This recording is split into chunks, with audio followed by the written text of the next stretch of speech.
اگر توی روسیه دانشجو هستیم بهتره توی خوابگاه زندگی کنیم یا خونه؟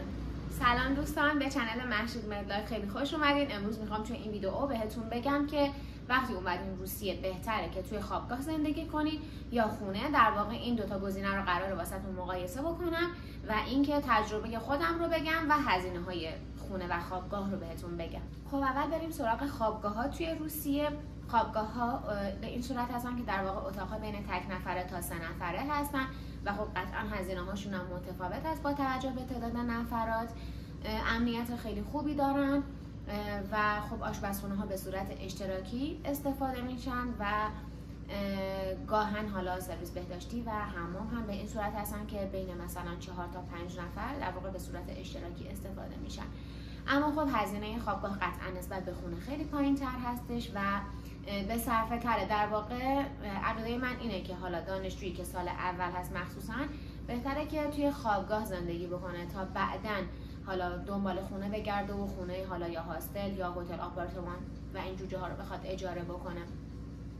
و اینکه خب خوابگاه ها نزدیکتر هستن اکثرا به دانشگاه، اما خب شما مثلا خونه حالا یا بخواین آپارتمان اجاره بکنین قطعا محله ها ممکنه که حالا نسبت به دانشگاه دورتر باشه فاصله هاشون. اگر بخواین خونه اجاره بکنین خب چند تا واریانت داریم، یعنی میتونین که در واقع آپارتمان اجاره بکنین، میتونین استودیوها رو اجاره بکنین یا یک خونه در واقع چند خوابه که با دوستاتون به صورت اشتراکی اجاره بکنین ماهیانه. و اینکه خب حالا معایبی که میتونه داشته باشه خونه اجاره کردن اینه که خب پیدا کردن همخونه به هر حال سختی های خودش رو داره و اینکه هزینه ها قطعا بیشتر از حالا اجاره خوابگاه هستش.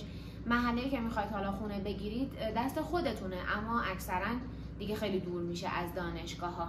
خب حالا اگر که بخوام یه مقایسه داشته باشم بین هزینه حالا اجاره خوابگاه و اجاره خونه، اینطوری هستش که اجاره خوابگاه ماهیانه بین 5000 تا 10000 روبل متغیر هستش.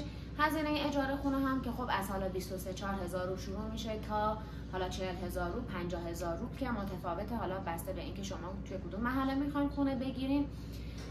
و اینکه شما توی خوابگاه هزینه رو بابت حالا آب و برق و گاز و اینها به صورت قبض جداگانه پرداخت نمی‌کنید، اما توی خونه چرا اکثر خونه ها به این صورت هستن که شما یک هزینه رو هم باید حالا برای آب و برق و گاز و اینجور چیزها و حالا قبض رو در واقع خودتون پرداخت می‌کنید.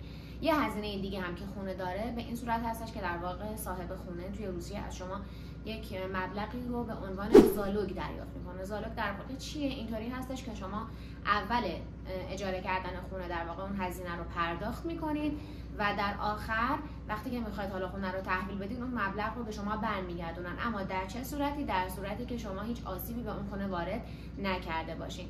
در واقع یه جور ضمانته که شما اون خونه رو سالم نگه دارید و هیچ آسیبی به اون خونه نزنید. خب حالا چطوری اصلا خونه پیدا بکنید؟ یک سری اپلیکیشن هایی هستن، اپلیکیشن آویتو، سیان و یک سری حالا گروه های تلگرامی و توی اپلیکیشن ویکی شما میتونید واریانت های مختلف خونه ها رو پیدا بکنید. مرسی که تا آخر ویدیو رو نگاه کردین. توی کامنت ها واسم بنویسین که شما ترجیح میدین توی خونه زندگی کنین یا توی خوابگاه. یادتون نره که حتما کانال رو سابسکرایب کنین و منتظر ویدیوهای بعدی باشین تا ویدیوهای بعدی. دست ویدانیا.